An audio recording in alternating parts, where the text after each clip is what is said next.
Good morning, everyone. It is Thursday, October 28th. Welcome into the Morning Medical Update. Today, we are talking about living kidney donation. You are going to hear from an incredible guy with an incredible story to share. He is a KC native, but was whisked away to Hollywood, where he has appeared in many movies, TV shows, recently a Disney movie. But all of that got put on hold when, during the pandemic, he found out that he needed a new kidney.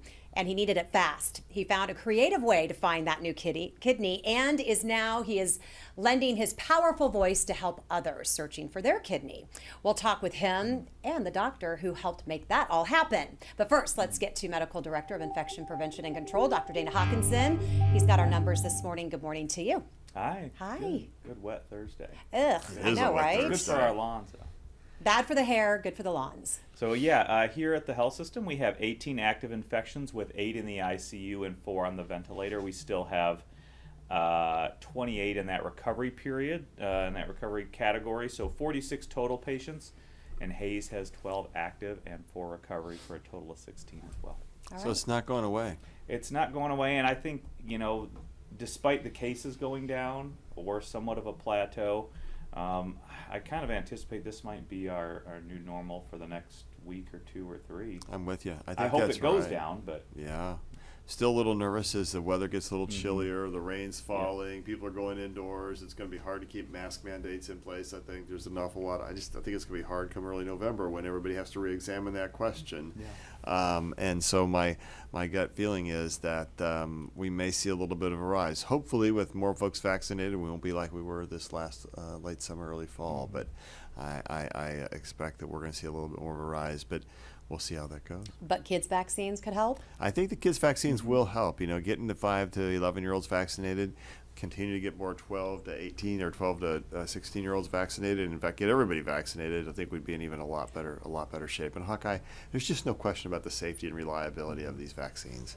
Yeah, certainly, and we talked about this a little bit yesterday too. We do see a lot of either just lack of knowledge or conscious misinformation, but we continue to get more information that the risk of things like myocarditis and the neurological symptom Guillain-Barré syndrome are much higher, multiple times higher, getting COVID-19 than they are getting the vaccine.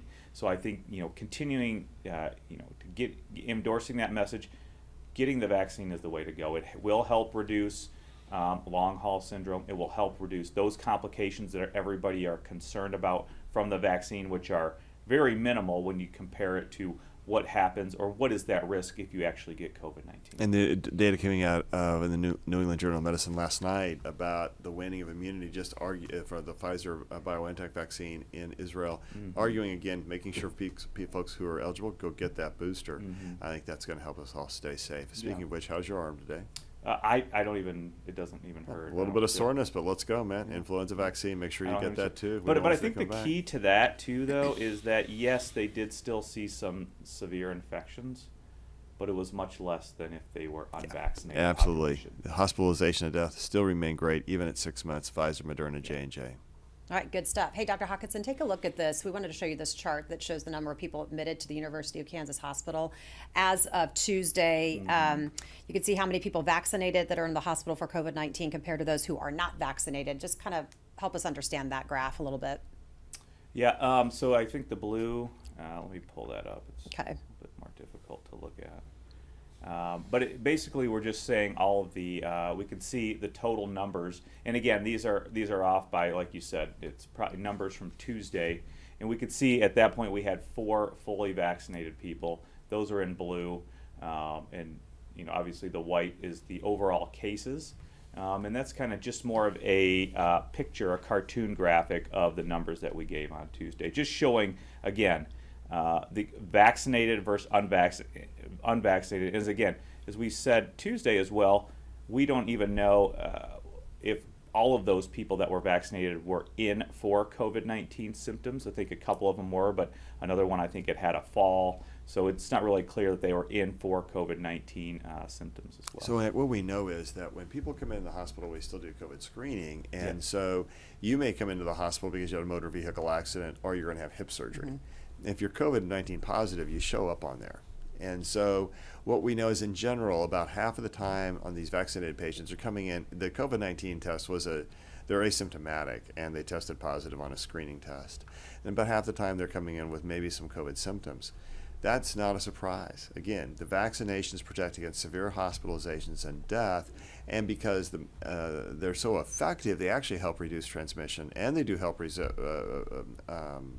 reduce your ability to get it.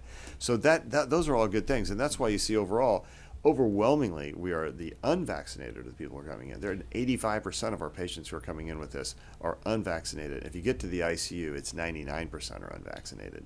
The only people who get sick enough to go into the ICU with COVID-19 and are vaccinated are people who've had organ transplants and had only had 2 shots, or they're on chemotherapy and they just don't get a response. And as we know now, organ transplant patients, Tim, should be getting at least 3 shots and a booster. So that's really 4 shots. Yeah. So are you guys going that way with your folks? We are moving towards the 4th shot as a booster. All of our transplant patients are currently recommended to get the 3rd shot because we know that the response rate is anywhere from 0 to 85% for the 2 shots. Average about 60% of people will respond. With the 3rd shot, it's even higher.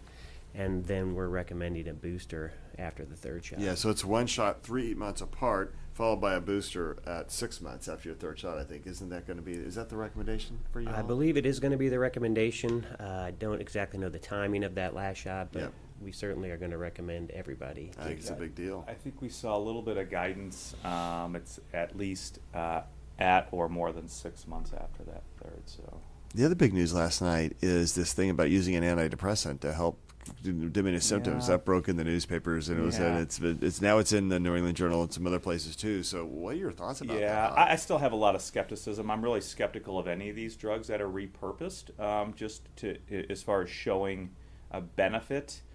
It looks safe. We do know that in this study, some of the people had to drop out just because of tolerability, nausea, unable to take the full course. I did talk with a couple of our docs yesterday, and Mario Castro, and so I think a lot of people are excited to see if this keeps people out of the hospital. Again, reading the headline, reading the title of that article, it would look like it's promising. However, if you go down to, for instance, table 3 in that article, and when they comment on those results, they say, compared to placebo, this drug did not reduce viral clearance or improve viral clearance. It didn't reduce the hospital days, didn't reduce the amount of hospitalization, did not reduce mortality. So I think there are still a lot of things that I haven't really understood yet, and we will be discussing that in our therapeutics committee as well. So I think there are some possible good points and benefits, and we know that a lot of people would like to see that benefit. But I think it's still unclear as of yet. It's a little bit different than what their headline said, and I think their main point and their main result was that it helped reduce your chance of going to the hospital or either the emergency department for an observation period, which was 6 hours or more, or transferred to a tertiary care hospital. And again, this study was done in Brazil, so some of their practices may be different here. Yeah. So I think we still need a little bit more information on it. We also know that there are 2 other large trials going on with this drug as well. So hopefully we will get that definitive answer. Yeah, we'll know more soon. So what I hear you saying is that we should get our vaccine. Yeah, darn right. I'm just coming down to I've never said that before. Never said it before. Get a vaccination. Be worried about an antidepressant for this. I'm kind of where Hawkeye is. I'm a little suspicious about whether that's really going to pan out, but we just need more information. Okay, good to know. That's the other thing. My concern is we're going to start now prescribing 10 or 15 days of an antidepressant, which we know in some of these people, they were unable to tolerate it, the full dosing or the full duration. 10 or 15 days of an antidepressant.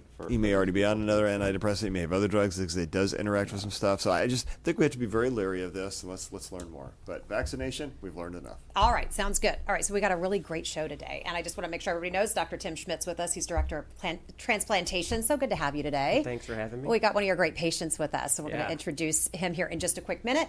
But I want to see if there's any reporter questions on the line with us. And we're good?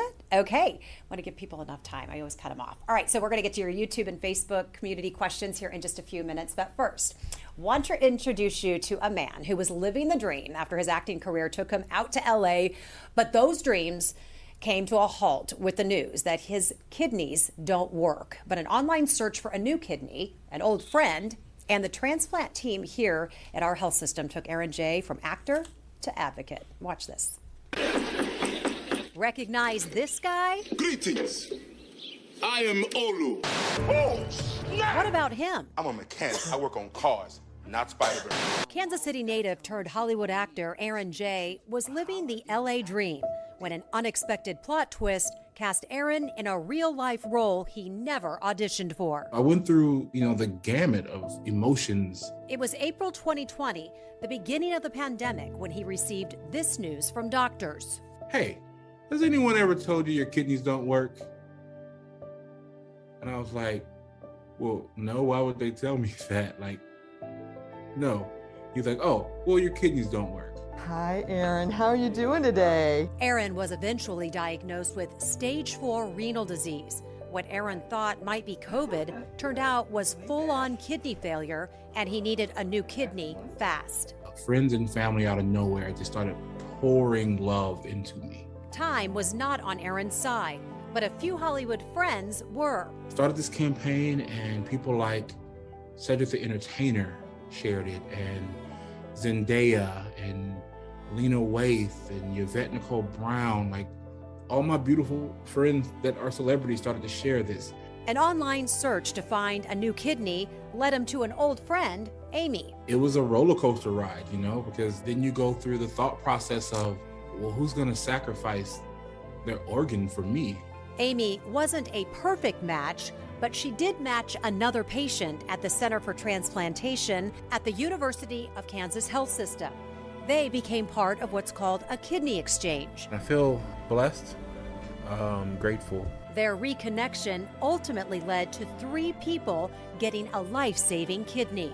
They say that you don't know exactly how bad you feel until you get the new kidney, and I was like, I don't know what that means, but now I do probably feel the best that I felt in the last year and a half of my life. And now Erron believes in real-life superheroes. If you've ever wondered how close you could get to being a superhero, this is it. That's the closest you can get, is by being a live donor and donating an organ to save somebody else's life. That's it. That's how important it is. You're a legit superhero. Erron posted this video updating his condition 1 month out from surgery. I'm ready to get back to what I was doing, living life and pursuing my dreams. And I know that I can't do that just yet because there is a healing process. While he continues to heal, he's enjoying a new role. I got a kind of a second gift of life, and I think the best way to say thank you for that is to do good by it. He's sharing his story to help raise awareness about organ donation. I want to help, I want to give back, and I want to help people find the same hope that I was able to find. I tell you what, nothing's gonna ruin my mood today. And soon, Erron will find himself back in the limelight on the big screen. You know what, you should try aspirin. Forever playing the part of kidney transplant recipient Kidney time! and grateful man. This is my faith in humanity. Not that it was ever wavering, but it's definitely stronger now than it ever was. I'm looking forward to, getting back to the EJ that you know and love. Okay, so the EJ we know and love is joining us virtually this morning. So glad to see you, friend. How are you? I'm well. Good morning. Good morning to you. How was it to see your story put up there on the screen? Oh man, it's you guys did an amazing job. It's so heartfelt. Amy and I watched it together on the phone last night, so I love it. Good. Well, good. Well, it's just so nice to see what you're doing and to see your face this morning. And alongside with Dr. Stites and me as director, like I said, a director of transplantation here at the health system, Dr. Tim Schmitt. He was Erron's kidney transplant doctor.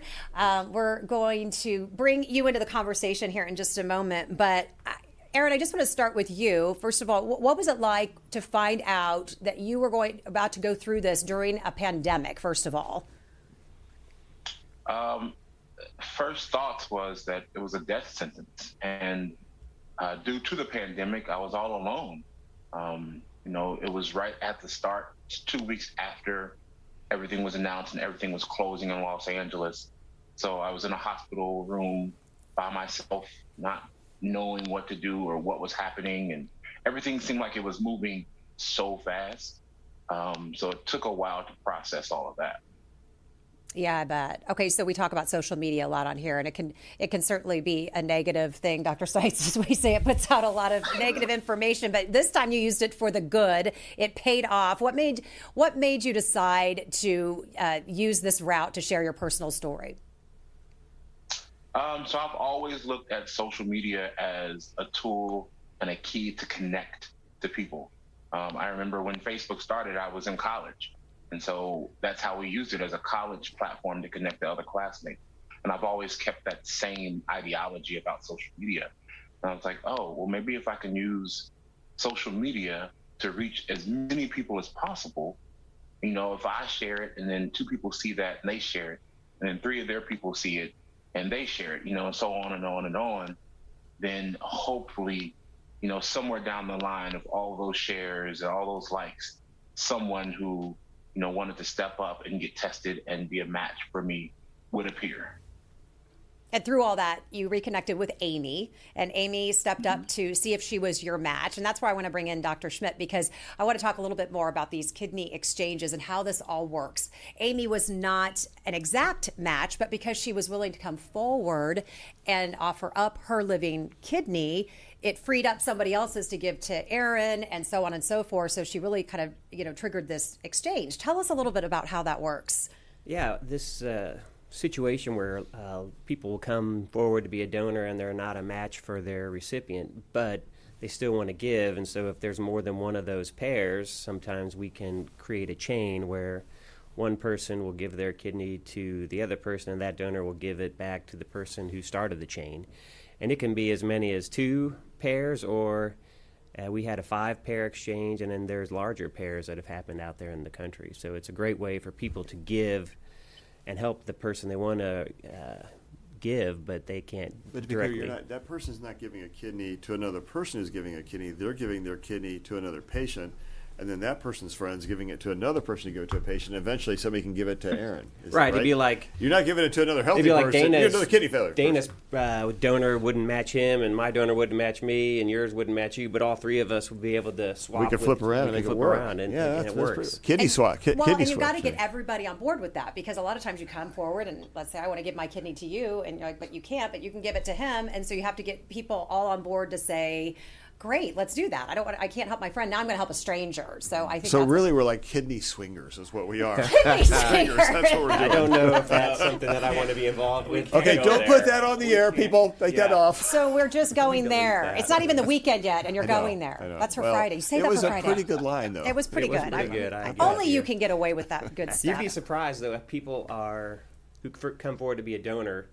We've never really had anybody say they wouldn't give it to the stranger in order to help their friend. Absolutely. And I've done several of these stories with you. I've been in your OR when you've been doing this, and it's so phenomenal to watch. But so many people say, I couldn't give money. I couldn't really give a lot of time, but I could give an organ. And I'm like, well, that's kind of a big darn deal. Right? It's a big deal, and it's one of the greatest gifts that we are able to give patients. And I know that people who receive the kidney feel so much better right away.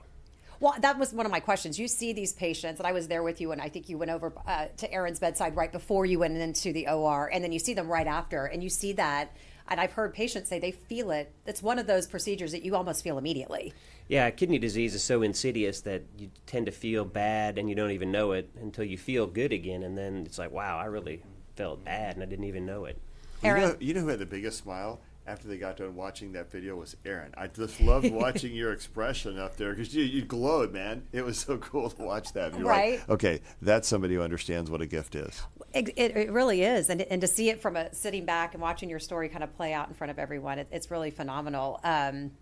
What has this experience been? Well, you've had so many cool experiences, and where does this rank among just how important this whole journey has been for you? Because now I know you're out talking about it, you're advocating for kidney donation. Tell us a little bit more about what you're doing.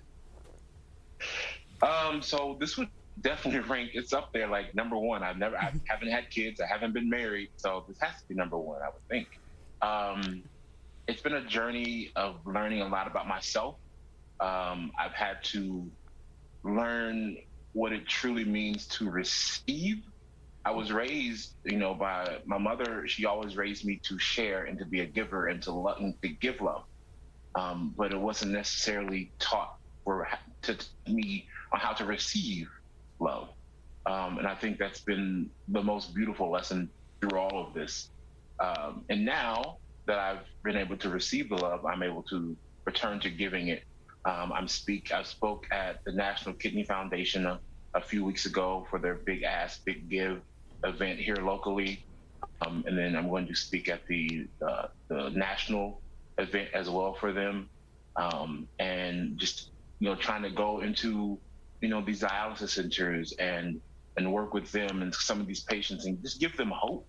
That's really what it is. It's just giving hope. A good friend of mine from college, he just found out last week that he needs a kidney as well and started dialysis last Tuesday. And I told him, I was like, hey, but what I know now, there's no reason we can't get you what you need as soon as possible. So that's kind of like, that's where I am. I want to help as many people. I want to teach as many people about what kidney disease is as well. Dr. Schmitt, I want to ask you, because he mentioned dialysis. If somebody isn't able to get that kidney, what does life look like for them? Yeah, if your kidney disease is bad enough where you need to go on to dialysis, generally that's a big quality of life problem. Sometimes 3 times a week, 3 to 4 hours at a time, really feeling run down afterwards. It basically takes over your life, chronic disease. There's other forms of dialysis, but that's the most common type, and it's really a poor quality of life these patients have with dialysis. Is this hereditary? Is this a hereditary issue?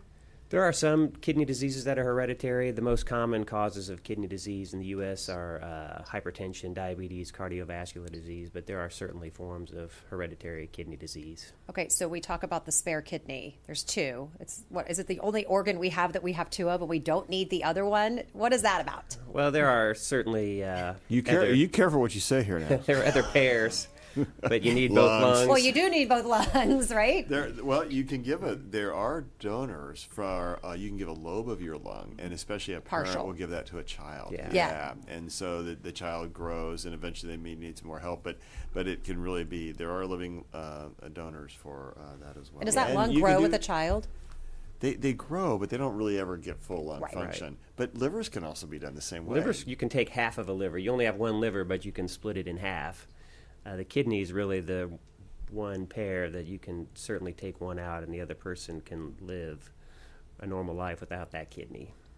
Good to know. All right. Are there anybody doing their own research on if they would like the kidney instead of keeping on dialysis or not? Or is it a pretty readily accepted quality of life better with your kidney than pretty readily accepted that they would go for transplant versus continuing to be on dialysis?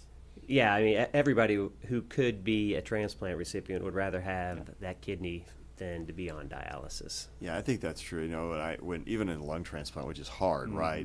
These patients, that first visit back after the lung transplant, when they're out of the hospital and they come to see you, that's like the greatest visit of all time from a physician's standpoint, because everybody wants to give everybody a hug because they feel so much better. It's just so different. And I bet Erron would have felt the same way. I bet you were ready to hug people once you said, "Holy cow, do I feel better?"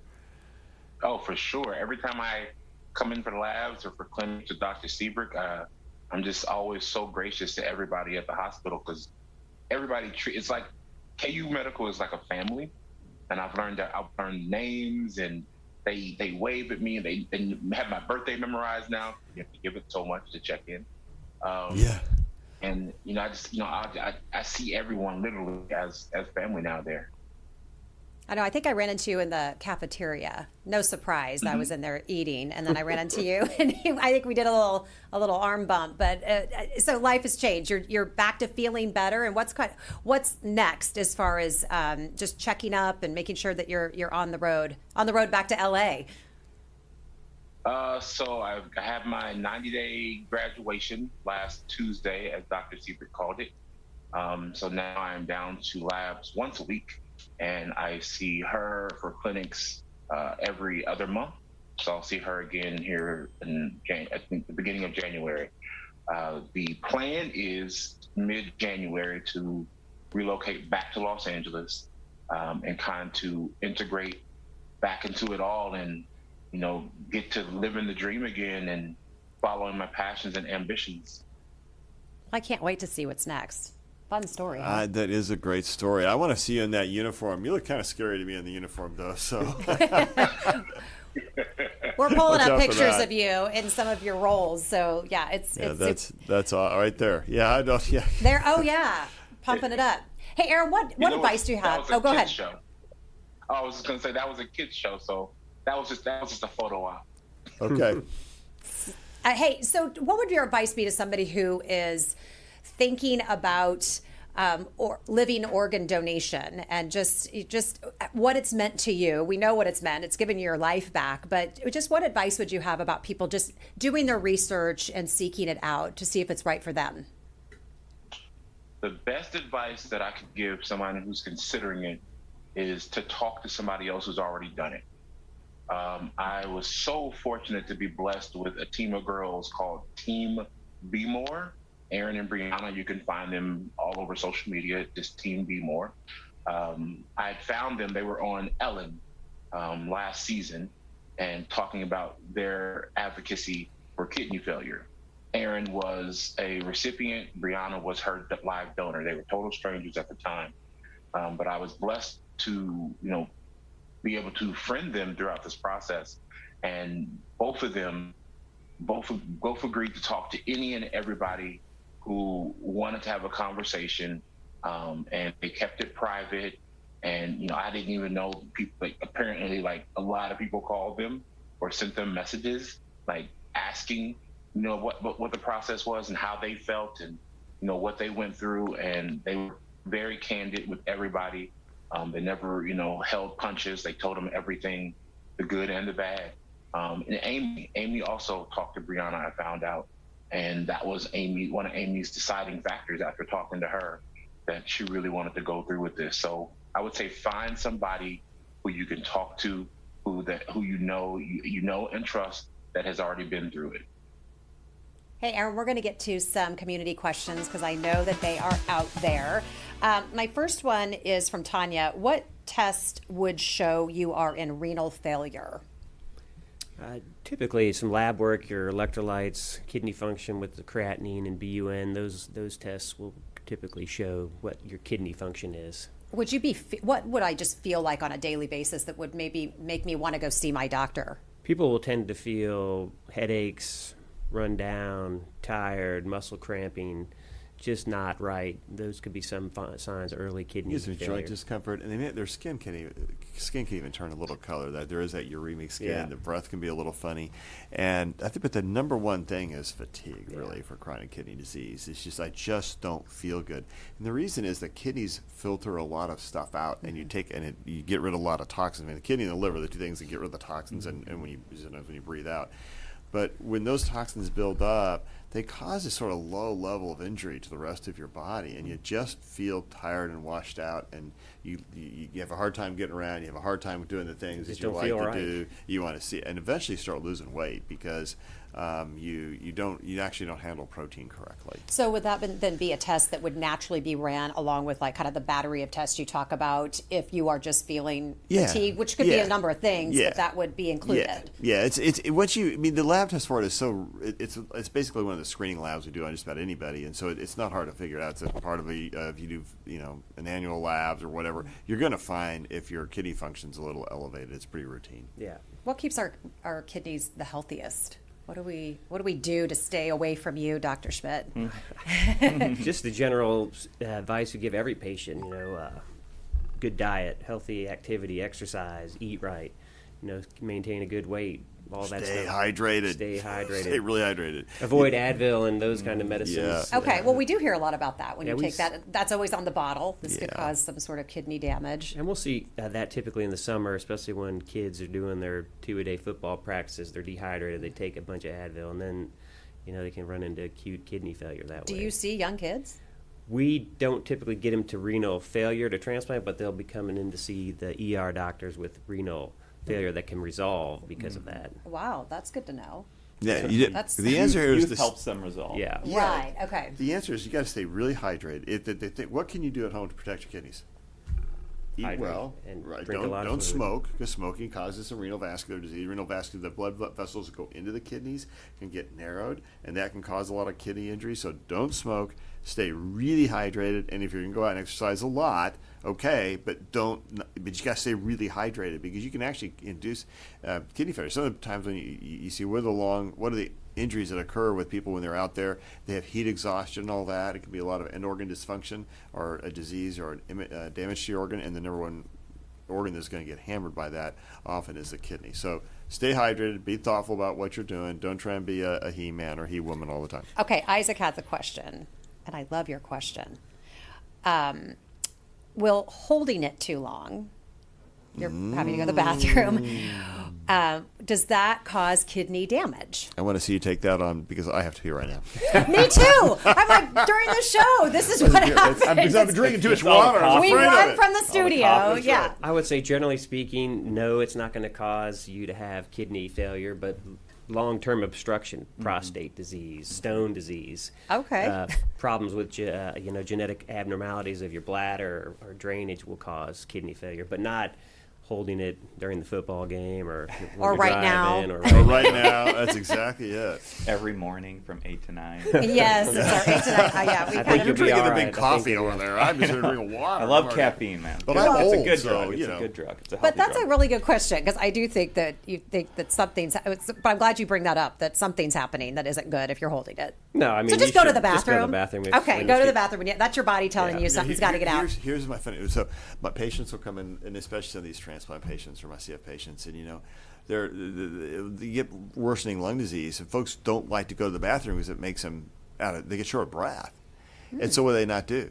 They quit drinking fluid. Yeah, and then their That's kidneys, not good. and then their There you creatinine go. starts to rise, and you're like, no, you got to drink fluid. Well, it makes me short of breath when I got to pee. Okay, well, we got to figure this one out, because you can't because then if you have kidney disease, then that gets to be a bigger challenge. That's a really good point. So, Erron, I'm just going to ask you. So, once you had a new kidney, and you started getting to go to the bathroom again and peeing, that probably felt really good.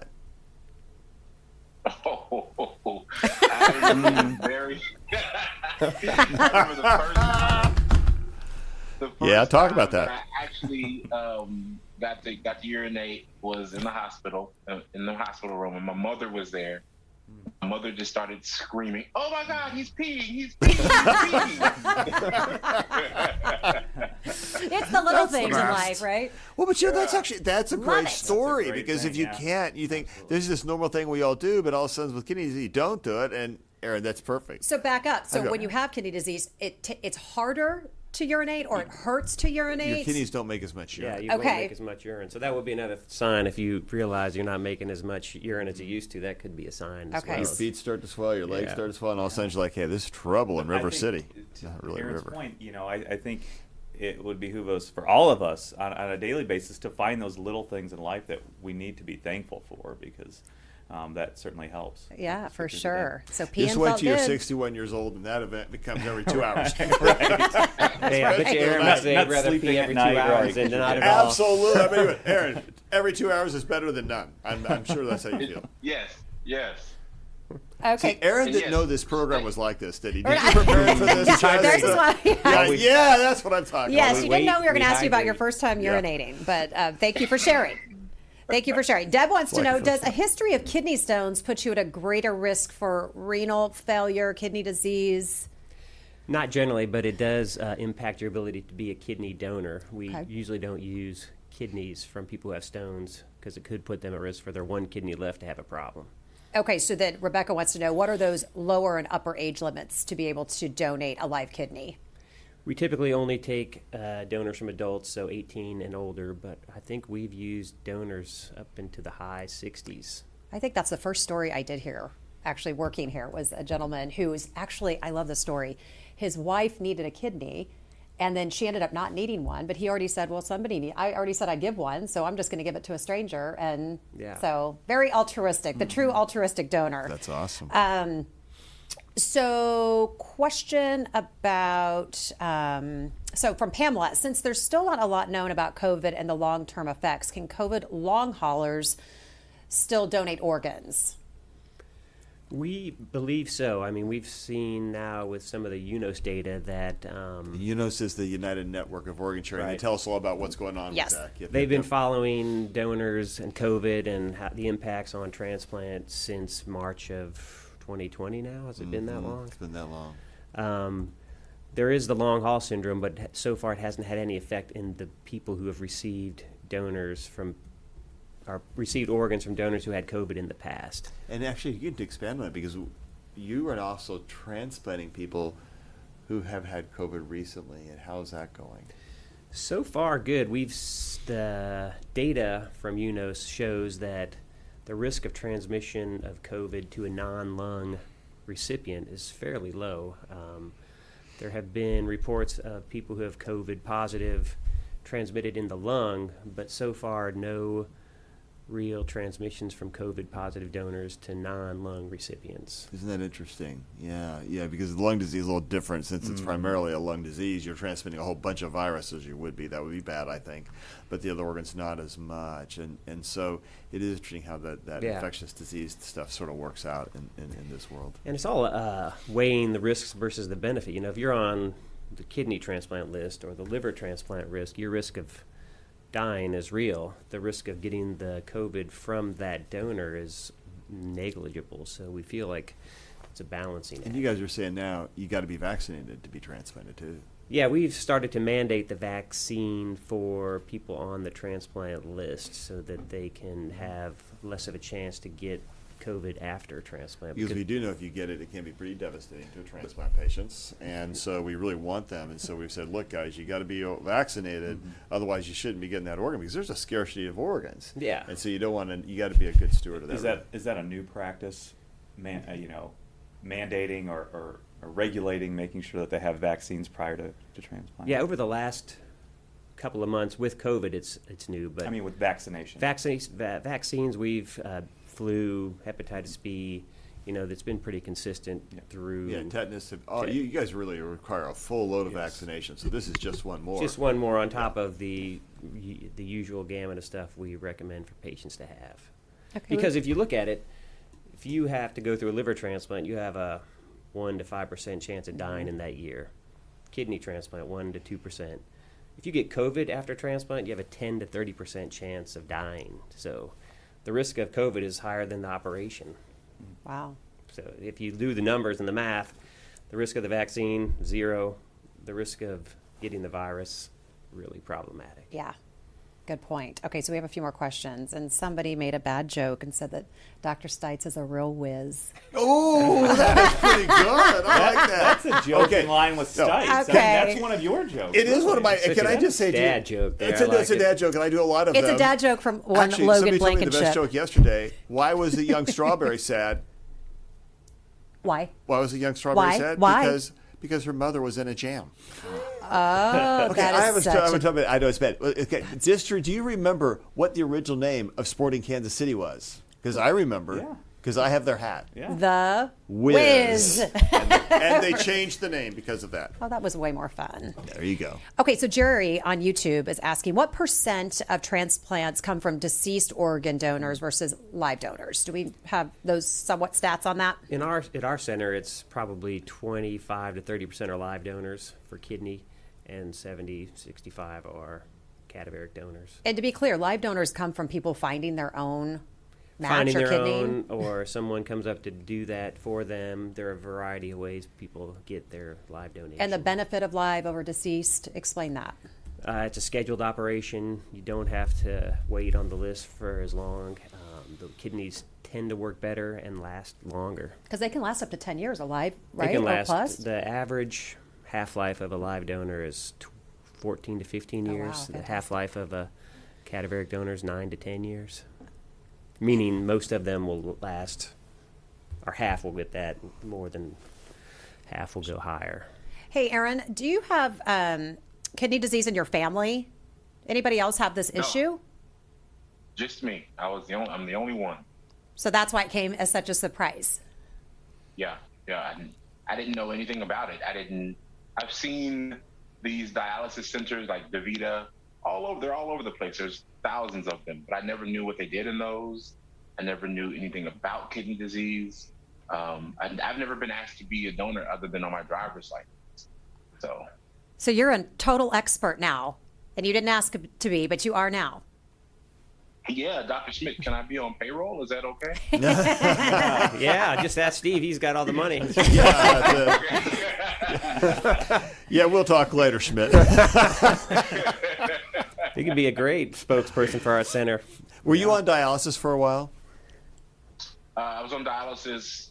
They started dialysis in the hospital last April 2020, all the way up until the Monday before transplant in July.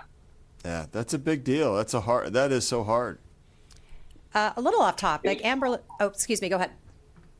Well, I was just going to say, it's very difficult because you usually have to start with the catheter. And while your fistula is healing for all those weeks, and the catheter is so uncomfortable, you just have these tubes sticking out. And I think a lot of people don't really understand like what dialysis entails and what it really is and how it does affect the body. So did you stay with your mom? Was that a good help for the recovery? So we got to give a shout out to your mom, I bet. My mom and my aunt, so my mom she flew through a pandemic she lives in Miami. So she flew from Miami to Los Angeles during the start of a pandemic, like no questions asked. She stayed with me for about a month and a half out there. Her and my friends Kamal, Emma, and Catfish. His name is Catfish. We call him Catfish. But those four really, really helped set me up for success. And then my mother suggested that I come back to Kansas City to live with my aunt in the house, the family house, and to do everything and recover and everything, and hopefully get listed at KU, and which the plan worked. So I was only listed at KU for 6 months before I got my kidney. One of the important stories is it takes a village, right? I was just going to say how important that story there is to someone's recovery. I know it's true for all chronic disease. Okay, I've got one COVID question. Well, and one a little off-topic question. Amberly on YouTube asking if Dr. Schmitt is starting No Shave November a little early this year. You never shave. I'm just mostly lazy, so I don't. He spends so much time in the OR that he just. Oh, don't give him that much saving credit. lives. Saving lives. Do you not shave? Because not very rarely do I shave. He looks funny without a beard. I know. I was like, I like the facial hair. I look young without it, so I have to pretend. It makes me look like I have some knowledge. It makes you look like glasses to make you look smarter, and beards. Listen, if I grew a beard, it would look terrible. As I've tried before, it doesn't work. And glasses, because I'm blind. You should. Because you're what? Blind without it. Because you're blind. Okay. Without this on, Hawkeye looks like, a peanut. I don't know. He looks. You should grow a beard next time you're out in the wilderness. Do your fishing. Just come back. That would be one. good. I have done that several times. Grizzly Adams, come on. Yeah, Grizzly Adams. Adams. It's Doppelganger Thursday, so we're gonna tell you who you look like in just a minute, and we're coming after you, Dr. Schmitt, too. So you're not getting out of this easy either. No. But I want to get to our final thoughts, and Erron, I just want to start with you first, and do us the honors. Let us know your final thoughts. What you want us all to know today. First of all, I shave almost every day. You're all very fortunate to have hair on your head. Final thoughts. My mantra during this all, which came from Brianna from Team Be More, I borrowed it from her, was faith over fear. Because, fear of the unknown is a real thing. Like when you're going through this, you don't know if you're going to get a kidney. You don't know if you're going to live long enough to receive a kidney. You don't know if you do get a kidney, if it's going to work. So there's a lot of unknown, which can cause a lot of fear. And so this entire time I've just practiced my faith in humanity, my faith in my God, and my faith in my village. So I would say, just find something to believe in, especially believe in yourself. Fantastic. Well said. Hard to follow. But Dr. Schmitt, your final thoughts. I think Erron hit on it earlier, is how do you become a good patient and take that gift that somebody's going to give to you? Because a lot of people are resistant to have a living donor because they're afraid that they're going to hurt the other person. But in reality, in order for you to take a living donor, you're going to live longer, be there for that person, and becoming a patient and giving up control is a huge step. And I don't know if I could do it, but Erron was one of the best patients because he, like he said, he just had faith in the system, knew we were going to take care of him. And I think he's going to become a real advocate for the country for people to become living donors. So thank you. Dr. Hawkins, some final thoughts. Yeah, I was just my thought was your final thought, Jessica. I think, Erron, his statements, everything that he's talked about today has just been spot on. And I think, just as Dr. Schmitt said, he's going to be a great advocate and a leader moving forward for the nation, probably. All right, thank you to all of our guests. And you got final thoughts? You absolutely get a final thought. Then I'm going to tear into it. You did, but you know what I'm going to say, right? Erron first.